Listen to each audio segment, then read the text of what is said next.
نحمدہ ونصلی علی رسولہ الکریم اما بعد۔ میرے محترم بزرگوں اور دوستو، آج ہم نماز سبق نمبر 9 آپ کے سامنے پیش کر رہے ہیں۔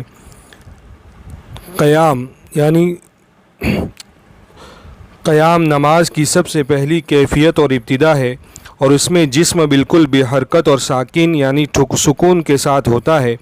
ایسی کیفیت سے مندرجہ ذیل نیچے لکھے ہوئے اثرات جسم انسانی پر پڑتے ہیں۔ جب نمازی قرات شروع کرتا ہے تو احادیث میں ہے کہ اتنی اونچی قرات ہو کہ اپنے کان سن سکے۔ اب ان قرآنی الفاظ کے انوارات پورے جسم میں سرایت کر جاتے ہیں، جو امراض کے دفعیے کے لیے بیماریوں کو دور کرنے کے لیے اکسیر اعظم ہے۔ قیام سے جسم کو سکون کی کیفیت محسوس ہوتی ہے۔ چونکہ قرآن پاک کی تلاوت ہو رہی ہوتی ہے، اس لیے اس کا جسم ایک نور کے حلقے میں مسلسل لپٹا رہتا ہے، اور جب تک وہ اس حالت میں رہتا ہے تو اس وقت وہ نور، جسے سائنسی زبان میں غیر مرئی شعاع اس کا احاطہ کیے ہوئے ہوتی ہے۔ قیام میں نمازی جس حالت میں ہوتا ہے، اگر روزانہ 45 منٹ ایسی حالت میں کھڑے رہے تو دماغ اور اعصاب میں زبردست قوت اور طاقت پیدا ہوتی ہے۔ قوت فیصلہ اور قوت مدافعت بدن میں زیادہ ہوتی ہے۔ قیام سے مؤخر دماغ پیچھے والا دماغ، جس کا کام چال ڈال اور جسم انسانی کی رفتار کو کنٹرول کرنا ہوتا ہے، طاقتور ہو جاتا ہے، اور ایک ایسے خطرناک مرض سے بچا رہتا ہے جس سے آدمی اپنا توازن درست نہیں رکھ سکتا۔ نماز قیام کے اندر ہاتھوں کا باندھنا۔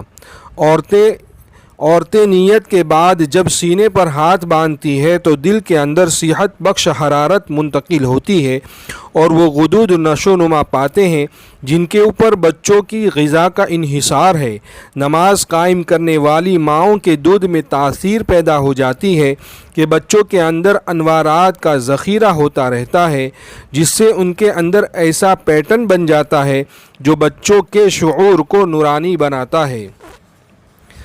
جدید تحقیق میں یہ بات ثابت ہے کہ عورتیں جب سینے پر ہاتھ رکھ کر ایک خاص مراقبہ کرتی ہے، جس سے دنیا سے کٹ کر کسی پرسکون خیال میں کھو جاتی ہے، اللہ کی طرف جب نمازی عورت متوجہ ہوتی ہے تو ایسی حالت میں ایک خاص قسم کی ریز پیدا ہوتی ہے، جو بقول ڈاکٹر براؤن کے ہلکے نیلے یا سفید رنگ کی ہوتی ہے، جو اس کے جسم میں داخل اور خارج ہوتی رہتی ہے، اور اس جسم کے اندر قوت مدافعت امیونٹی پاور کے بڑھنے سے وہ جسم کبھی کبھی بھی خیالات کے سرطان کینسر آف سیلز میں مبتلا نہیں ہوتا۔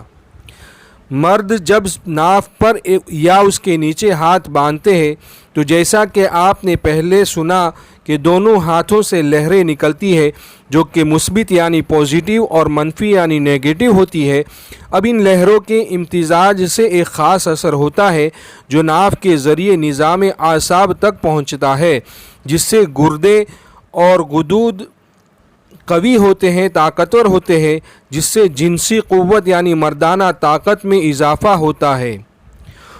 رکوع۔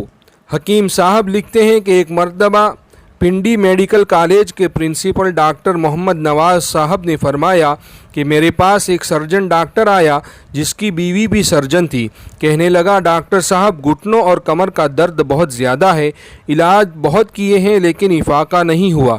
ڈاکٹر نواز صاحب فرمانے لگے، میں نے ڈاکٹر سرجن سے پوچھا کہ آپ نماز پڑھتے ہیں؟ سرجن صاحب کہنے لگے، ہاں 5 وقت کی۔ تو پھر ڈاکٹر نواز صاحب فرمانے لگے کہ آپ رکوع اور سجدہ اچھی طرح نہیں کرتے، اور انہیں رکوع اور سجدہ اچھی طرح سنت کے مطابق کرنے کا بتایا۔ کچھ ہی عرصے کے بعد ڈاکٹر صاحب صحت مند ہو گئے۔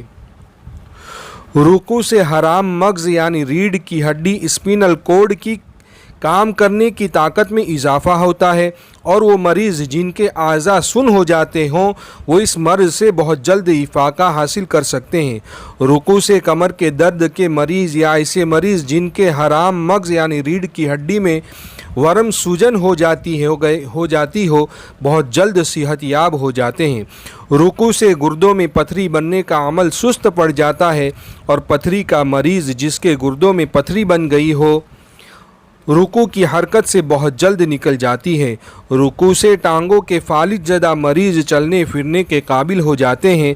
رکوع سے دماغ اور آنکھوں کی طرف دوران خون کے بہاؤ کی وجہ سے دماغ اور آنکھ کے کام کرنے کی طاقت میں اضافہ ہو جاتا ہے۔ سجدہ: جب نمازی سجدہ کرتا ہے تو اس کے دماغ کی شریانیوں یعنی وہ چھوٹی چھوٹی رگیں جن میں صاف خون دوڑتا ہے کی طرف ان نسوں کی طرف خون تیزی سے جمع ہونے لگتا ہے۔ جسم کی کسی بھی پوزیشن میں خون دماغ کی طرف زیادہ نہیں جاتا، صرف سجدے کی حالت میں دماغ یعنی برین، دماغی اعصاب، آنکھوں اور سر کے دیگر حصوں کی طرف خون متوازن ہو جاتی ہے، جس کی وجہ سے دماغ اور نگاہ بہت تیز ہو جاتی ہے، اور یہ سب تبھی ہو سکتا ہے جب ہمارا رکوع اور سجدہ سنت کے موافق ہو۔ وآخر دعوانا ان الحمد للہ رب العالمین۔